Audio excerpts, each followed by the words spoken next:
Hello दोस्तों, स्वागत है आपका अपने YouTube channel Indian law study पर। आज मैं आपको बताऊंगा इंडियन कॉन्स्टिट्यूशन के फंडामेंटल राइट्स के बारे में, जो है भाग 3 में।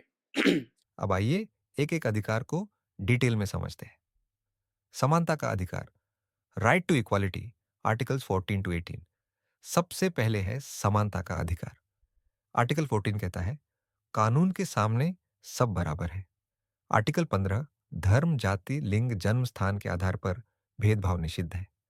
आर्टिकल 16 सरकारी नौकरी में समान अवसर। आर्टिकल 17 अस्पृश्यता का अंत।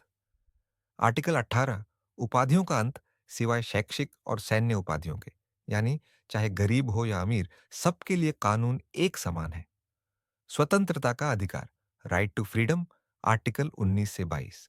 यह सबसे विस्तृत अधिकार है।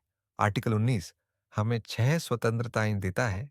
एक, बोलने और अभिव्यक्ति की स्वतंत्रता। दो, शांतिपूर्ण सभा करने का अधिकार। तीन, संगठन बनाने का अधिकार। चार, आवागमन की स्वतंत्रता। पांच, भारत के किसी भी भाग में बसने का अधिकार। छह, किसी भी पेशे को चुनने की स्वतंत्रता। इसके अलावा आर्टिकल 20 अपराध के मामलों में संरक्षण। आर्टिकल 21 जीवन और व्यक्तिगत स्वतंत्रता का अधिकार, बहुत महत्वपूर्ण।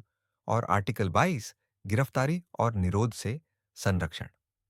अब देख सकते हैं कि यही वो अधिकार है जो हमें स्वतंत्र भारत का नागरिक बनाते हैं। शोषण के विरुद्ध अधिकार, right against exploitation, articles. Article 23 मानव तस्करी और जबरन मजदूरी पर रोक।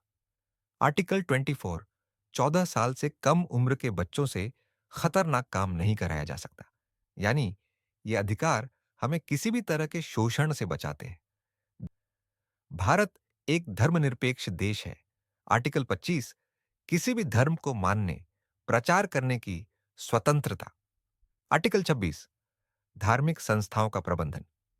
आर्टिकल 27 किसी को भी कर देने के लिए बाध्य नहीं किया जा सकता, अगर वो सिर्फ धर्म के प्रचार के लिए हो। आर्टिकल 22 धार्मिक शिक्षा से स्वतंत्रता। इसका मतलब है आप चाहे किसी भी धर्म को माने, संविधान आपके अधिकारों की रक्षा करता है। आर्टिकल 29 संस्कृति और भाषा की रक्षा।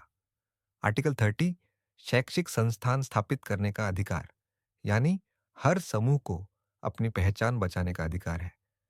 संवैधानिक उपचार का अधिकार, राइट टू कॉन्स्टिट्यूशनल रिमेडीज, डॉ। आम्बेडकर ने आर्टिकल 32 को संविधान की आत्मा कहा। अगर सरकार या कोई भी व्यक्ति हमारे फंडामेंटल राइट्स का उल्लंघन करता है, तो हम सीधे सुप्रीम कोर्ट या हाई कोर्ट जा सकते हैं। इसके लिए 5 रिट्स मिलते हैं: हैबियस कॉर्पस, मैंडामस, प्रोहिबिशन, सर्टोरियोरी, क्वा वारंटो। यही हमें अन्याय के खिलाफ लड़ने की ताकत देता है। 2002 में 86वें संविधान संशोधन द्वारा आर्टिकल 21 ए जोड़ा गया। इसके तहत 6 से 14 वर्ष तक के सभी बच्चों को मुफ्त और अनिवार्य शिक्षा का अधिकार मिला। तो दोस्तों, ये था फंडामेंटल राइट्स का संपूर्ण परिचय। अगर वीडियो पसंद आया हो तो लाइक और शेयर जरूर करें।